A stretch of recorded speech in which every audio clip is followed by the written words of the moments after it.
Magazine. 2020 with Hugh Downs and Barbara Walters. Tonight, Bitter Memories of Jane Fonda and the Vietnam War. Memories reawakened in quiet New England towns as Fonda begins filming a movie there. They say Patton slapped one soldier, but Fonda has slapped thousands. For the first time, Jane Fonda talks with Barbara Walters about her most controversial role. I am proud of most of what I did, and I am very sorry for some of what I did. Tonight, Jane Fonda confronts her past, healing the wounds.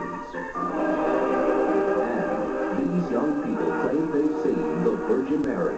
We see her as I see you now. She is wearing a gold dress, light veil, black hair. 11 million pilgrims believe their story. From all over the world, they come to this village in Yugoslavia. Tonight, Stone Phillips follows American believers and skeptics and watches a powerful transformation. Whether you believe or not, you'll be touched by the mystery and inspiration of a journey to faith.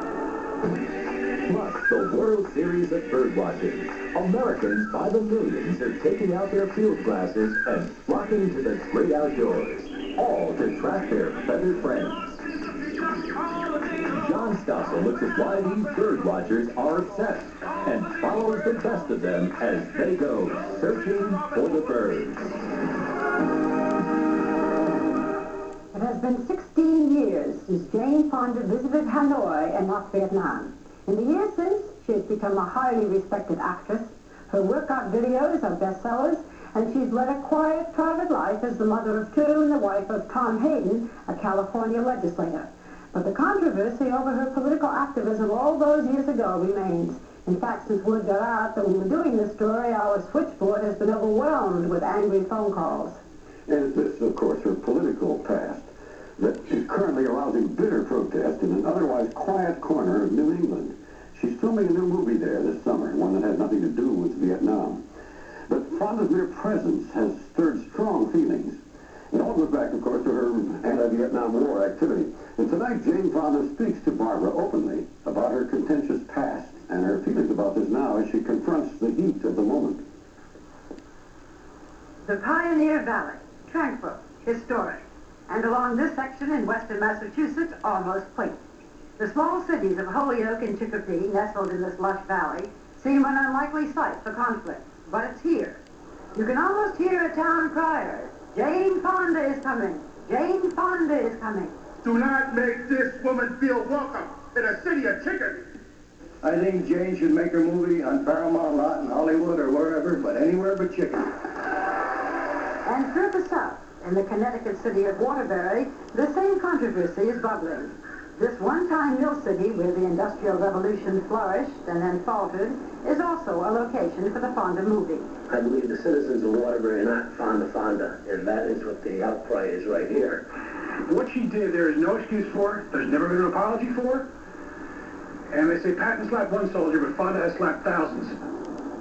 To understand what's happening here, you have to turn the clock back to a time when the name Jane Fonda was synonymous with sex symbols.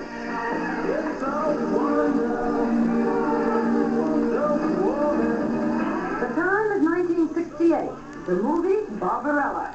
Fonda, just turned 30, was cast as a fantasy figure, but reality was intruding on her life. She was living in Europe then, married to Barbarella's director, Roger Vadim. It was in Paris that she first became acquainted with the anti-war movement, a movement in which she became a prominent figure in this country and overseas.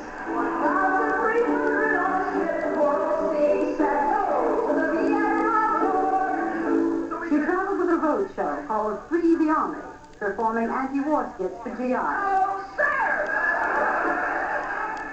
And in 1972, she made a visit to Hanoi. It was a time when the war was supposedly winding down, but U.S. bombing of the North was being stepped up. Civilian areas were being hit. Fonda said she wanted to expose this and help end the war. Many Americans shared her feeling, but Fonda got most of the attention. North Vietnamese cameras focused avidly when Fonda visited an anti-aircraft installation used against American planes, tried out the gunner seat, and seemed to enjoy it. The image inflamed passions here at home, and still does in the New England communities where she'll be filming this summer. She wasn't tried, arrested, or convicted of any crime. Why shouldn't she come here? That's what I fought for. Her freedom to do what she wants. In fact, most people want Fonda to come, want her movie to be made here.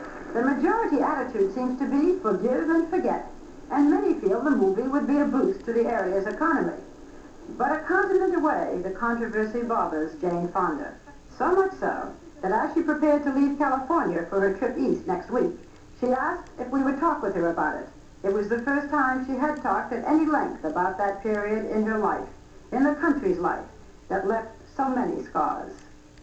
Why do you think it is that when so many people protested the war, thousands protested the war, and so many did go to North Vietnam, why are your actions today still being criticized? Why is it still so painful? The war was a very divisive and very confusing tragedy for all of us. But because I don't think we've ever resolved what the war meant, there are still festering wounds and a lot of pain, and for some I've become a lightning rod. What lingers in people's mind, what angers many people, was the trip that you took to Hanoi in 1972. And there is that famous picture of you aboard the North Vietnamese anti-aircraft gun. Tell us how that happened. Did you realize the effect that it would have? No. What were you doing climbing on that gun? That was a thoughtless and careless thing to have done. For someone like me, I'm in the communication business, I know the power of images, to have put myself in a situation like that was a thoughtless and cruel thing to have done. It was quite normal for visitors to North Vietnam to visit military sites, anti-aircraft guns. You're given a helmet to put on. They give you, the North Vietnamese give you the helmet. Yeah. Did they encourage you to get on the gun? I'm not sure. I take full responsibility for it. I was not a kid. You know, the responsibility is mine. Even though you say you take full responsibility, as you look back, do you feel that you were at all duped by the North Vietnamese for propaganda purposes? No, I don't. I really don't. I mean, I don't remember being led to this gun. I mean, I'm a strong woman. I'm naive and I make mistakes, but it was my fault that I sat there. You know, I mean, I was a big girl. I could have said, no, I can't do this. It was my fault. While you were there, you made radio broadcasts. Yeah. This is the first time that Jane Fonda's words from Hanoi have been broadcast in America. These recordings were made by U.S. intelligence and were recently discovered by 2020 in government archives. I don't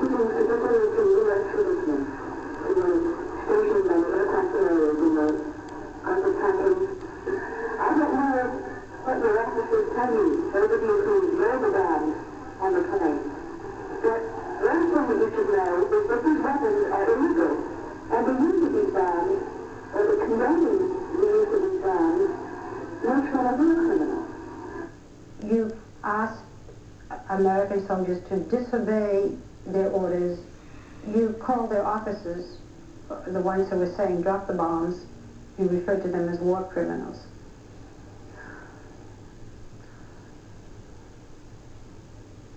I don't remember calling soldiers war criminals, but I do definitely recall saying that the weapons that were being used were illegal.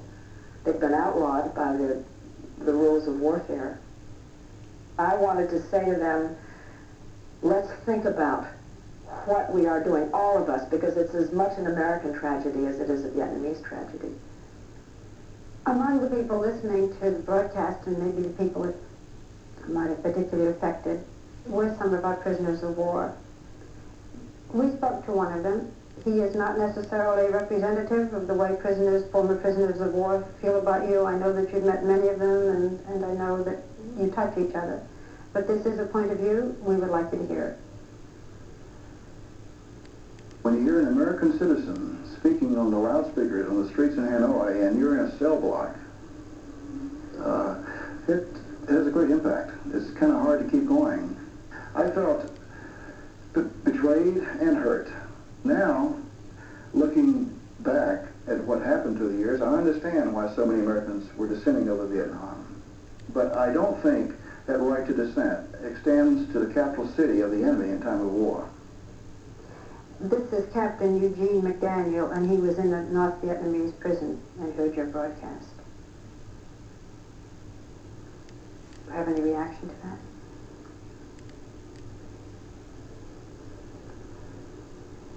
I understand, you know, that he has his point of view. I feel that those of us who opposed the war, including those who went to Hanoi and brought back documented information about what was going on that wasn't getting out, that we helped end the war. And what that meant was that the POWs came home sooner, that the killing stopped sooner. So I feel that we played a part in bringing them home. And now, the actions that many of us chose to take in the process of helping to make that happen may be difficult for them to understand, especially, you know, the men who suffered the most, who were POWs. But we all did what we felt we had to do. I am proud of most of what I did, and I am very sorry for some of what I did. And one of them was sitting in the anti-aircraft gun, and one of them was criticizing the POWs, or at least some of the POWs when they came back. Because whether or not all of the POWs were tortured is beside the point. Yes, what you said was that some of them were not tortured as they had claimed, as I remember. What about these men now that are commenting back home, saying that when you came to Hanoi, that they were tortured? I think they're lying. I think they're lying, and I think they're not only going to have to live with the fact that they were carrying out acts of murder for the rest of their lives. They're also going to have to live with the fact that they're lying on their consciousness. It was not a policy of the North Vietnamese to torture prisoners. There were some of the POWs who came back that said that looked like they were saying that it was across-the-board policy to torture POWs. And it's beside the point. They suffered. They suffered enough. They didn't need to hear from me. I was angry that Nixon was using their return to make the war look noble, to make the war look all right, trying to rewrite history using the POWs. And I was angry, and I popped off, and I shouldn't have done it. I think the reason I was so angry is because I was a believer. I mean, I grew up, my father fought in the Second World War. He was, I always knew that he was very patriotic. He brought me up to be patriotic. He always taught me that you stand up for what you believe and you speak out when you care. And I couldn't believe that our country would ever be doing something that was wrong. You know, it is interesting that there is this very strong reaction to you. And yet again and again, when there are the lists of the most admired women in the United States, you are in the top of that list. It's such a dichotomy. Do you understand it? Do you think there's something about your personality that makes people either like you so much or dislike you so much? Could be. I'm not very politic. I get emotional, I speak, and less so now than I used to, but